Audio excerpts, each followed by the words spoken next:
I dag vil jeg vise, hvor nemt det er at oprette en ny skoleplan. Klik på Dine planer, og i planoversigten vælg Ny plan. Find på en god og beskrivende titel.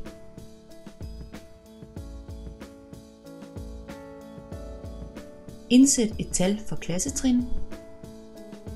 Derefter planens emne samt et eller flere relevante fag adskilt med komma. Vælg plantype, i det her eksempel en fagplan. Til sidst, gem planen. Når du kommer til invitationsoversigten, kan du se alle skolens eksisterende brugere. Klik på knappen Inviter brugere for hvert medlem af dit nye team. Nederst finder du listen med de brugere, du allerede har inviteret. Den viser en status på, hvorvidt de inviterede brugere har accepteret invitationen. Kort efter vil invitationen modtages på en e-mail. Når brugeren har accepteret invitationen, skifter statusfarven til grøn.